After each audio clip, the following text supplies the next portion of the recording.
Hi കൂട്ടുകാരെ, ഇന്ന് ഏറ്റവും സന്തോഷമുള്ളൊരു ദിവസമാണ്. അനിയൻ്റെ മോള് ഋതുമതിയായി. അപ്പോൾ അതിൻ്റെ ചടങ്ങാണ് നമ്മൾ കാണുന്നത്. അപ്പം ആദ്യം എണ്ണ തേച്ച് മഞ്ഞൾ തേച്ച് കുളിപ്പിക്കുകയാണ്.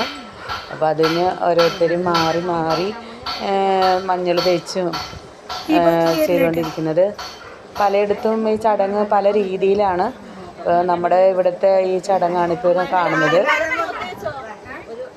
അപ്പോൾ മോളുടെ പേര് ശ്രീനന്ദ. അപ്പോൾ അവളുടെ ചടങ്ങായിട്ട് നടത്തണമെന്ന് ഞങ്ങൾക്ക് വലിയൊരു ആഗ്രഹമായിരുന്നു. അപ്പോൾ ഇപ്പോഴത്തെ കാലത്ത് പലയിടത്തും ഈ ചടങ്ങൊക്കെ ആരും നടത്തുന്നില്ല. എല്ലാവരും അത് പിന്നോട്ട് മാറിയിരിക്കുന്ന ഒരു സമയമാണ്. പക്ഷെ നമ്മൾക്ക് വലിയൊരു ആഗ്രഹമാണ്. നമ്മുടെ കുടുംബത്തിലൊരു പെൺകുട്ടി അവൾ ഒരു വലിയ കുട്ടിയായി എന്നറിയുമ്പോൾ ഭയങ്കര സന്തോഷമാണ്. പ്രത്യേകിച്ച് അച്ഛന്മാർക്കാണ് ഏറ്റവും കൂടുതൽ. അച്ഛന്മാരായിട്ടാണ് പെൺകുട്ടികൾ ഏറ്റവും കൂടുതൽ കമ്പനി. അപ്പോൾ അത് മാമന്മാരും വലിയച്ഛനും അച്ഛനും ഒക്കെ വന്ന് അവളെ മഞ്ഞൾ തൊട്ട് മുഖത്ത് തേക്കുകയാണ്. പിന്നെ വല്യമ്മയും മേമയും അങ്ങനെ എല്ലാവരും. അപ്പോൾ അതിന് ശേഷം ആണ് അമ്മായിമാർക്ക്, മാമൻ്റെ വീട്ടുകാർക്കാണ് അതിന് കൂടുതലും ഈ കാര്യത്തിൽ അവരുടെ ചടങ്ങ് നടത്തുന്നതിന് മുൻഗണന.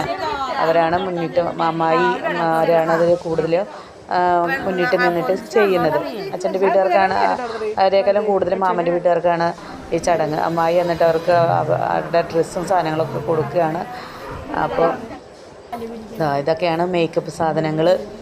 ഇങ്ങനെ പിന്നെ മോളെ ഞങ്ങൾ അണിയിച്ചൊരുക്കി സുന്ദരിയാക്കി നമ്മൾ എതിരേറ്റ്. ഇപ്പം നമ്മൾ ശരിക്കും ദേവിയുടെ ഭാഗത്തു നിന്നാണ് നമ്മൾ പറയുക ഇവിടെ. അങ്ങനെ നമ്മൾ അണിയിച്ചൊരുക്കി നമ്മൾ അകത്തേക്ക് നിലവിളക്ക് കൊളുത്തി നമ്മൾ അകത്തേക്ക് കയറ്റുകയാണ്. അതിന് കുരവിയൊക്കെ ഇടണം. കുരവിടാന്ന് പറഞ്ഞിട്ട് ഇപ്പോൾ ആർക്കും കുരവിടാനായിട്ട് അറിയത്തില്ല. വയസ്സായവരൊക്കെ ഒന്നും ഞങ്ങളുടെ കൂടെ ഉണ്ടായിരുന്നില്ല. അപ്പോൾ ഇവർ പറയുന്നുണ്ട് നമ്മളോട് കുരവിടാനായിട്ട്. കുരവിടാൻ പറഞ്ഞിട്ട് ആർക്കും പറ്റുന്നില്ല. അപ്പോൾ വിളക്ക് കൊടുത്തത് അകത്തേക്ക് കയറ്റുന്ന ഭാഗമാണ് കാണുന്നത്. അപ്പോൾ അകത്ത് കയറ്റി നമ്മൾ മഹാലക്ഷ്മി എന്ന സങ്കല്പത്തിലാണ് നമ്മൾ വിളക്ക് കൊടുത്ത് അകത്തേക്ക് കയറ്റുന്നത്. അപ്പോൾ അങ്ങനെ അകത്ത് കയറ്റി നമ്മൾ ഇരുത്തി.